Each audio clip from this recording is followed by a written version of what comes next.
tinokuchingamidzai kuchechi yeChrist Embassy yepamhepo yatinoita muchishona.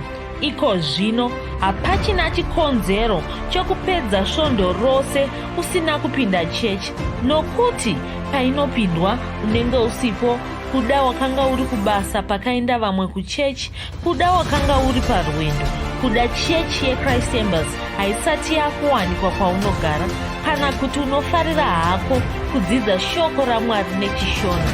Ino ndiyo yave chechi yako. Chipinda tinamati. Haleluya. Tinosangana zvekare pamunamato wedu weChrist Embassy watinoita pamhepo muchishona, ndichivimba senguva yose kuti makava nesvondo rakanaka, uye ndoda kuti zvekare makorokoto takapinda mumwedzi wagumi guru. Gore riri kufamba, mazuva ari kufamba. Ndinovimba kuti urongwa hwenyu zvamakarongera mugore ra2021 zviri kufamba zvakanaka, uye toda kutenda Mwari zvikuru nokuti mufudzi Kristu akatitaurira kuti tinofara kuti patiri panapa nezvatiri kuita iko zvino, vanhu vakaronga hosha yekorona, vakaronga kuda kushandura mararamiro evanhu panyika, vanga vasiri kutombotarisira kana kutombofungira kuti tingange tiri patiri panapa. Vanga vachitofunga kuti 2021 unoyu kunenge kungadai kusina kana vatsvene vachazikamwa, vaKristu vachazikamwa, makereke achazikamwa. Vanga vakatoronga kuti zvichitopera, zvichitopfuura nenguva yazvo. Haleluya. Asi tinotenda Mwari nokuda kwamufudzi Kristu, vanova muoni, vanova murando waMwari, vanotitungamirira, vachititungamirira kunamata, vachitizivisa zvekare zvinhu zviri kuitika mumweya. Hatisi kufambira murima, hatisi kufamba murima, tiri kutungamirirwa neshoko raMwari zvakakwana. Saka hatirasiki zvachose, tinotenda Mwari nokuda kwaizvozvo. Ndinovimba zvekare kuti muri kubatana nesu paminamato yatinoita zuva rimwe nerimwe. Mufudzi Kristu vakati zuva rimwe nerimwe unofanira kuzvitsaurira zvinhambo 15 zvaunonamata uchinyengetera, uchibatana pamwe chete namufudzi Kristu uchinamata uchinyengetera. Pasi rose vanhu vari kunamata saizvozvo, uye tinenge tine chipoka chevanhu nguva imwe neimwe chinenge chiri kunamata nokunyengetera. Namato iyoyo ndo yaita kuti tinge tiri patiri nhasi, ndo yaita kuti tinge tiri kugona kunamata pamwe chete saizvozvi, ndo yaita kuti zvanga zvakarongwa nomuvengi, zvanga zvakarongwa naSatani zvisabudirira. Vamwe vanofunga kuti kuda zvinenge zviri kubudirira, aiwa hazvisi kutobudirira. Mukavhunza vene vazvo vanotokuudzai kuti munotowana vakashatirwa zvikuru. Vanotokuudzai kuti zvinhu izvi hazvisi kufamba negwara ravanga vachifunga kuti ndiro razvichafamba naro.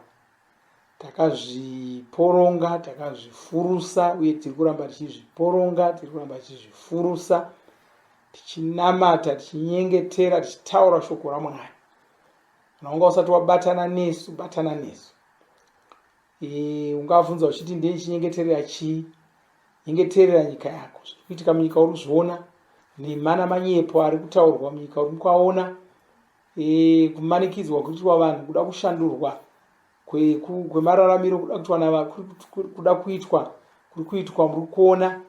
Vamwe vanonyengereka, vokasira kunyengerwa, voti aiwa ndezvekuti tigadzirise dambudziko rekorona. Takasikuudzai kakawanda kuti dambudziko rekorona harina kumbokomba zvokuti zvinganzi munhu asina kubayiwa nhomba ngaasakwira bhazi, ngaasapinda muchechi, ngaasaenda kuchikoro, ngaasaita zvakati. Harina kusvika kwese ikoko. Haleluya. Hapana zvakadaro. Kuna vamwe vanoti kwanza inga nhomba takangokura tichibayiwa 1 hongu, takakura tichibayiwa nhomba. Asi ndiudzeiwo nhomba imwe chete yamakakura muchiziva yainzi kana usina kuibayiwa haupindi chikoro. Ndeipi nhomba iyoyo? inhomba ipi inonzi kana usina kuibayiwa hatichadi kuti uende kuchechi, hatichadi kuti unoona bhora, hatichadi kuti uende kushow kuna vamwe. Inhomba ipi iyoyo yamakapanedza makakura? Zvinotokuudzai zvega kuti iyi nhomba iyi yasiyana nenhomba dzimwe dzese. Ndiko kusaka nesuwo kana totaura nezvayo hatifananidzi nenhomba dzatakakura tichibayiwa. Iyi yasiyana, iyi ine zvimwe zvinhu, iyi haleluya, ine zvimwe zvayakananga. Iyi vane meso vanozviona, asi mweya mutsvene vakatotiyambira zvekare. Ine zvimwe zvinhu zvairi kuvavarira iyi, haleluya. Iri ngomanikidzwa. Iko zvino muri kuzwa kunzi kwakazonzi kwava nenhomba yemarariya, asi nhomba yemarariya iyoyo iri kunzi yakanga yavapo makore 6 apfuura. Vanga vachiri kungoiongorora nhomba yemarariya. Makore 6 vava nayo vachiiongorora. Ko iyi sei iri kumhanyiswa kudai? Ye-AIDS yomukondombera haisati yavapo, havana kumboitsvaka, asi pakauya mukondombera chinhu ndo chimwe chirwere chaityisa zvisingabviri, ndo chirwere chainyatsotyisa uye chakarova vanhu vakawanda vatinoziva. Hapana munhu asina munhu waanoziva akabatwa nomukondombera. Hapana munhu asina munhu waanoziva mumhuri make, muvavakidzani, hapana akabatwa nomukondombera. Tose tine vatinoziva. Asi izvozvi ndikati vangani vane vanhu vavanoziva vakabatwa neCovid, vashoma vanogona kundiudza. Haleluya. Uye vakabatwa neCovid vachiona mukabvunza, vazhinji vacho vapenyu, hapana akafa. Asi womukondombera waiti kana watobata, tatova namatauriro atinoita, tikatokuona tozoza kuti mukondombera wamhara pamunhu. Nenguva isipo onzwa munhu akuchina, nenguva isipo onzwa munhu akuchina. Zvakatora nguva refu kuti kuitwe mushonga. Haleluya. Asina zvino hakuna nhomba yacho. Haleluya. Kureva kuti hachina njodzi here, mukondombera hauna njodzi here? Une njodzi yakatokura kudarika yeCovid. Haleluya. Amen. Asi takakudzidzisai zvekare kuti mwedzi uno, mufudzi Kristu akataura kuti mwedzi uno mwedzi zvekare mwedzi wekuona zvinhu mupfungwa dzedu. Tadzokorora zvekare. Mufudzi Kristu vakatitsanangurira vakati sei Mwari vatiitira nyasha vakatidzorera mumwe mwedzi wokuona zvinhu mupfungwa dzedu. Kwanzi pane zvinhu zviviri zvavakataura kuti ndizvo chikonzero Mwari vatidzorera mumwe mwedzi wokuti tione zvinhu mupfungwa dzedu. Kwai chimwe chokutanga ndichokuti pachine zvakawanda zvatiri kufanira kuona mupfungwa dzedu. Unorangarira kuti takadzidza zvakati wandei mwedzi wapfuura tichikurudzirana kati zvione uri munhu asingarwari, zvione uri munhu akafanana naMwari, zvione uri munhu akatakura Mwari. Zvinhu zvataikurudzirana kuti tione mupfungwa dzedu, tinzwisise, zvinyatsopinda, chiti zvati zvajeka here, zvati zvapinda here mumusoro mako kuti wakatakura Mwari, zvati zvapinda here mumusoro mako kuti muKristu haafaniri kurwara, zvati zvapinda here. Kwai zvinofanira kupinda musoro medu zvichakawanda. Saka tapuwa mwedzi wokuona zvinhu mupfungwa dzedu. Chimwe chikonzero zvekare kwanzi tiri kupuwa mwedzi nokuti mwedzi wapfuura wagwinya nawo vazhinji vongu vanga vachiona zvinhu mupfungwa dzavo, asi vanga vachingonyanya kuona zvinhu zvinongovavaraidza ivo. Vanga vasinganyanyi kunangisa pazvinhu zvakakosha zvacho. Haleluya. Kudamo wanga achingogumira pakungozviona ane mota, wanga achingogumira pakungozviona achinoto, wanga achingogumira pakungozviona abudirira zvisingabviri. Kuona kwakadaro kunongonanga iwe wega, ndiko kungozvifadza nokungozvivaraidza. Haleluya. Kuona kwakadaro ndokuri kunzi Mweya Mutsvene vanoda kuti tione zvakanyanya kudzama zvemweya. Tione zvakanyanya kudzama zvemweya. Haleluya. Saka tapuwamo mwedzi wokuti pfungwa dzedu dzinangise pazvinhu zvakakosha, tisiye zvinhu zvisina maturo, tisiye zvinhu zvisina kunyanya kukosha.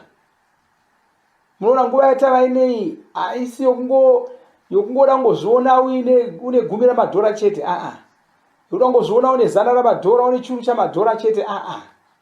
Zvione uchiunza vanhu kuna Mwari. Zvione uchikurira wakaipa.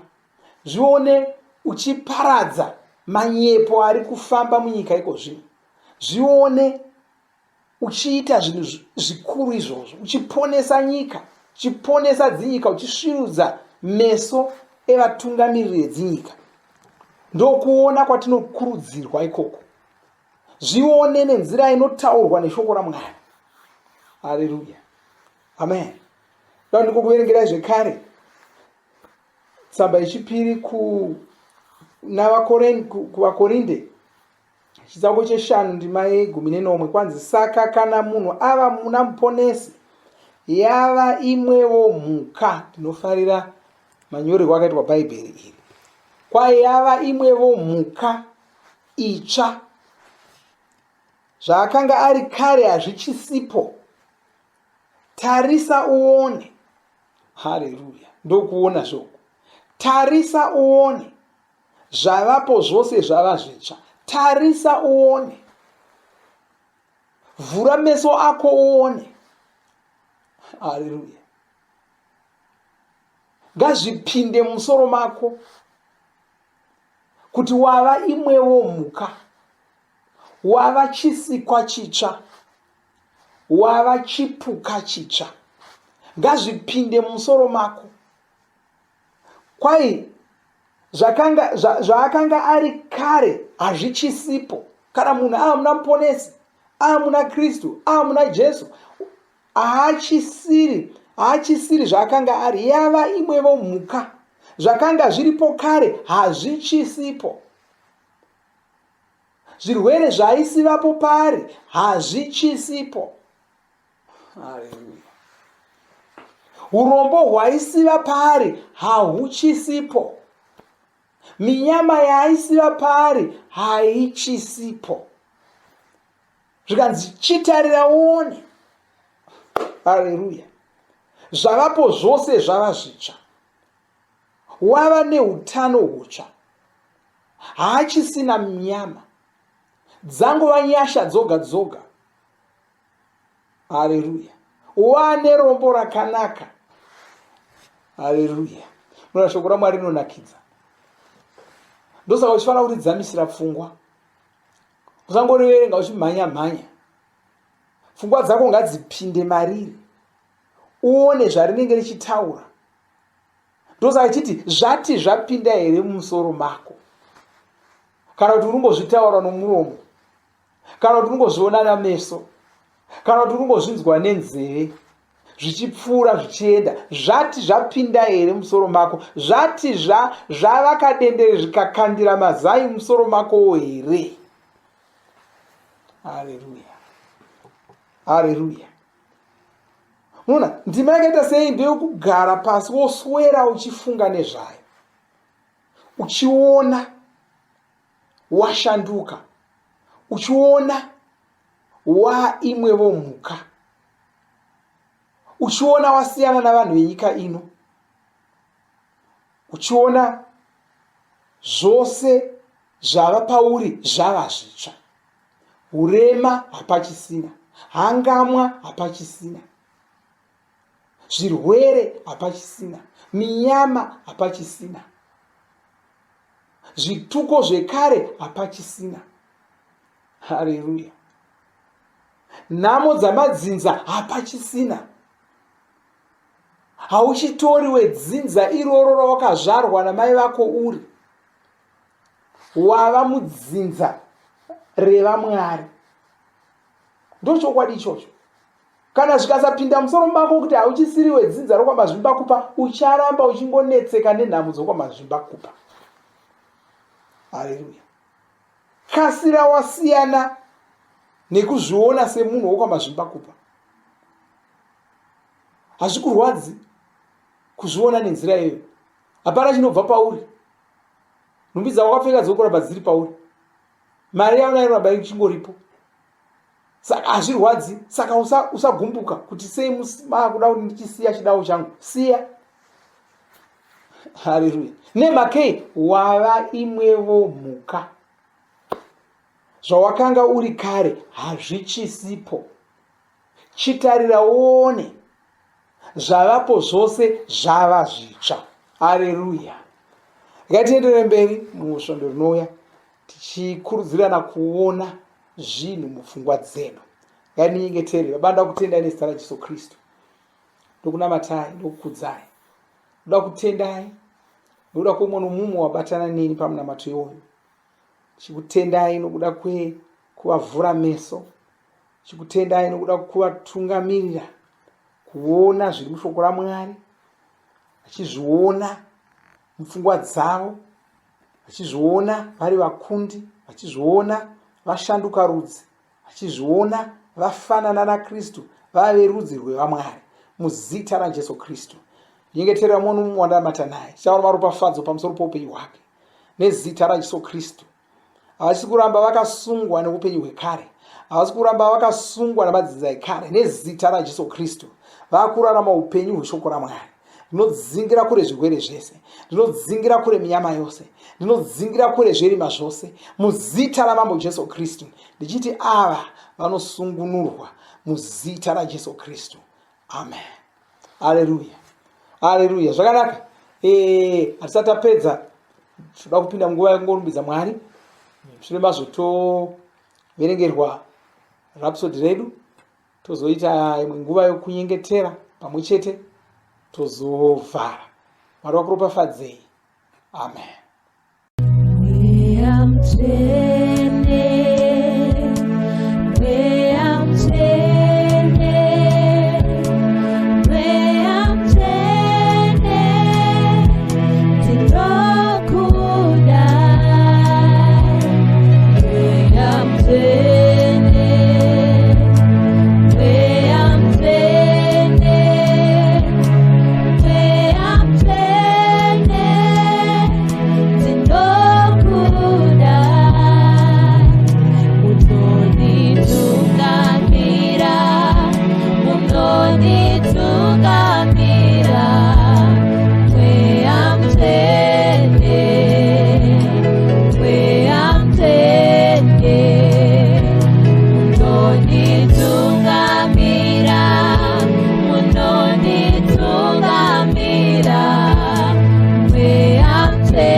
Rhapsody of Realities, Svondo 10 Gunyana 2021. Chidzidzo chedu chinoti chengetedza muviri wako. Shoko redu tinoriwana kubva kuna Varoma 12 ndima 1 inoti, naizvozvo ndinokumbira zvikuru ndichikumbira kwamuri hama dzangu kuti mupire miviri yenyu kuna Mwari, muipire sechipiriso chipenyu, chitsvene, chinogamuchirwa naMwari, inova ndiyo shumiro yenyu inogamuchirwa naMwari. Ungava wakazvarwa patsva. Izvi zvinoreva kuti muviri wako yava imba yaMwari, asi iwe ndiwe unofanira kuuchengetedza. Ndiwe unofanira kuita kuti muviri uyu ugare uri mutano, ndiko kuti Mwari vagone kuushandisa.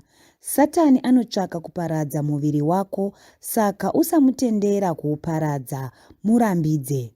Rangarira zvataverenga mundima yatavhura nayo, yati, mupire miviri yenyu kuna Mwari, muipire sechipiriso chipenyu, chitsvene. Mwari havasi ivo vanopira muviri wako, iwe ndiwe unoupira kwavari. Vakakupa mvumo yekuchengeta muviri wako, ndiko kusaka vamwe vaKristu vachipota vachirwara, vanorwara kunyangwe havo vakagamuchira Mweya Mutsvene. Mweya Mutsvene havasi ivo vanochengeta muviri yavo iyi, ivo ndivo vachengeti vayo. Mwari havana mvumo yekutonga muviri wako, iwe ndiwo wavakapa basa iroro. Izvi zvinoda kufanana nemukuru weguta. Mukuru uyu ane mvumo yekutungamirira guta iri rose, ndiye ane basa rekurichengeta, asi haachengeti imba imwe neimwe. Haasi iye anochengeta imba yako, ndizvowo zvakaita muviri wako. Satani angada kukanganisa muviri wako uyu, iwe ndiwe unofanira kumurambidza. Wava muna Kristu, saka wakatopiwa simba rekumurambidza. Simba iri riri muzita raJesu.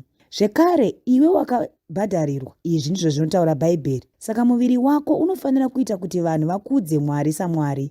Mweya wako unofanirawo kuita kuti vanhu vakudze Mwari saMwari. Izvi ndizvo zvatinoverenga muna 1 Vakorinde 6 ndima 20. Iwe uri mweya une moyo uye unogara mumuviri wenyama. Moyo wako ndimo mune pfungwa dzako. Moyo ndiwo unofara, ndiwo unosuwa. Zvekare moyo ndiwo unoita shungu. Mwari havasi ivo vanokupa shungu dzekuita zvinhu. Havasi ivo vanoita kuti ufare. Havasi ivo vanokutungamirira pfungwa dzako. Iwe ndiwo unoita zvose izvi. Izvozvo ndizvo zvavakakurayira. Bhaibheri rinotaura muna Varoma 12 ndima 2 richiti, musafanana nenyika ino, asi vandudzai mafungiro enyu. Saka ndiwe unofanira kuchengeta pfungwa dzako. Ndiwe zvekare unofanira kuchengeta muviri wako wenyama. Unoshandisa shoko raMwari kuvandudza pfungwa dzako. Dzinovandudzika paunenge uri kufungisisa shoko iri, uchigara pfungwa dzako dziri pariri. Iro richagaravo riri mupfungwa dzako. Ndiko kuchengetavo kwaunoita muviri wako wenyama, uchiugarisa uri mutano. Shoko raMwari mushonga unorapa. Izvi ndizvo zvinotaura Bhaibheri. Shoko iri rinorapa muviri wako wenyama. Tinoverenga izvi muna Zvirevo 4 ndima 22. Namata uchiti, vanhu verudzi rwangu havarwari. Ndava chisikwa chitsva. Ndava muna Jesu muponesi. Muponesi ndiwo vakaita kuti zvisagona kuti ndirware. Saka ndinoramba kurwara. Ndava weropa revaMwari. Ndava werudzi rwaMwari. Ndiko kusaka ndava kugara ndiri mutano. Mwari ngavakudzwe saMwari. Dzimwe ndima dzinotsigira chidzidzo chanhasi. Zvirevo 4 ndima 20 kusvika 22. Isaiah 33 ndima 24. Tinotenda Mwari tapiwa shoko uye shoko ratanzwa tinorishandisa uye tinoriparidza kuna vamwe vanhu. Bhaibheri rinoti kuna mapisarema 45 vhesi 17 zvinonzi ndichaita kuti zita renyu rive rinorangarirwa kuvanhu vose mativi mana ose enyika uye ndichakurumbidzai pamberi pevanhu vose. Saka toda kuti isu tinamate kuti wese anonzwa shoko iri asangogara chete, asi kuti shoko ravanzwa vaparidze kune vamwe vanhu, uye isu tichirumbidza Mwari wedu nokuti watiitira zvakanaka. Ngatinamatei. Baba, tinokutendai neshoko renyu, tinokutendai, tinokurumbidzai Baba, nokuti shoko renyu ndio upenyu kwatiri, ndio upenyu hwenyika. Upenyu haubve mumajekiseni kana mumapiritsi, asi kuti upenyu hurubva mushoko renyu. Muzita raIshe Jesu Kristu tinoti kudzwai nokusingaperi. Mbiri yese ngaipiwe kwamuri, kune vanhu vose muzvipatara, mumakambani, mumabasa kwose. Mbiri yese ngaipiwe kwamuri, nokuti imi ndimi Mwari woupenyu, ndimi upenyu hwedu, ndimi chiedza chedu. Uye tinokutendai Baba kuti nyika ino haina kupiwa kuna wakaipa, makaipa kuna Abrahamu, uye isu tiri vadyi venhaka pamwe chete naKristu. Tiri vadyi venhaka makatipa kuti nyika ino ive yedu. Tinokutendai Baba kuti vese vasati vaziva vachaziva shoko iri parinoparidzwa, nesu tichiparidza nemiromo yedu. Vanhu vazhinji vanoziva shoko renyu, vanoziva kuti kune ruponeso muna Ishe Jesu Kristu. Tinokutendai Baba, tinokurumbidzai. Nyasha dzenyu dzinogara nokusingaperi, muzita raIshe Jesu Kristu. Haleluya. Shiketaria marimotoria makasan rakotoria makazoto rimashakaraboko zotoria makasoko marikotoria makaroko shikarikataria ramasanto rikatoria makazoto rimakashikeri mokotori makasaka rabotoria makazotoria makashika rikotoria makarabo kosotoria makasita rimoko zoto robotoria makasanta raboko zotori makasa ramoko shikeria moko zotoria makasaka ramoko toria makasatoria makashikeria moko zoto robotoria makasaka remoko zotoria makasanto. Tinokutendai Baba, shoko iri harina kuuya kuzongoti betsera isu toga, asi kuti tinoenda naro kushamwari dzedu, tinoenda naro kuhama dzedu, tinoenda naro kubasa, tinoenda muzvikoro tichiparidza shoko iri, nokuti ndio ruponeso uye ndio upenyu kwese kwatinenge tiri. Titosangana zvakare svondo rinouya. Tinovimba makomborerwa nemunamato wesvondo rino. Kana manga musati mazvarwa patsva, namatai mumashure mangu, muchidudza, muchirevesa, taurai muchiti, Mwari vari kudenga, ndinouya kwamuri, ndinokoka Jesu kuti vapinde mumwoyo mangu. Ndinokumbira kuti Jesu vatonge upenyu hwangu. Ndinopupura kuti Jesu ndivo vavaishe wangu. Saka ndinogamuchira upenyu usingaperi mumweya mangu. Ndazvarwa patsva, ndava chisikwa chitsva. Ndinokutendai. Amen. Makorokoto mazvarwa patsva, tinokugamuchirai muchechi yeChrist Embassy. Titumirei zita renyu nekwamunogara. Munogona kutumira iri SMS kana WhatsApp pa 0772 215 kana kutuma tsamba pa shonaror@gmail.com. Muchida kupa mpiro yenyu neEcocash, rovai namba *151*2*5*58225# motevera zvinenge zviri kutaurwa neEcocash ipapo. Kana muine nhare dzemazuva ano, munogona kushandisa KingsPay kupa mpiro yenyu. Shandisai kodi inoti TNIOG nemavara makuru. Tinoda kukuzivisai zvinotevera. Tinokurudzira kuti musadarikwe nezvidzidzo zveRhapsody. Zvidzidzei kuti shoko riwande mamuri, mugone kumirisana nezvinhu zvinonetsa muupenyu. Tinodavo kuzivisa vane nhare dzeEconet kuti *205# vava kugona kuwana Rhapsody panhare dzenyu kunyangwe musina WhatsApp. rovai nhare idzi muwane rhapsody panhare dzenyu zuva rimwe nerimwe. Munorova *205# mosarudza daily devotional. Subscribe, shona rhapsody muchishona. Munamato uno munoubata paWhatsApp, paradio, paYouTube panoti Shona Online Church, www.ce-shonachurch.org nepa vcc.rhapsodyofrealities.org. Tinokumbira mutizivise kana muri kutibata pane imwe yenzvimbo idzi. Kana pari paintaneti munogona kunyoresa muchitipa zita renyu. Kana pari paWhatsApp tinyorerei tigopota tichikutumirai zvimwe zvidzidzo, kana kutitumira SMS pa0772 166 928. Ivai nesvondo rakanaka.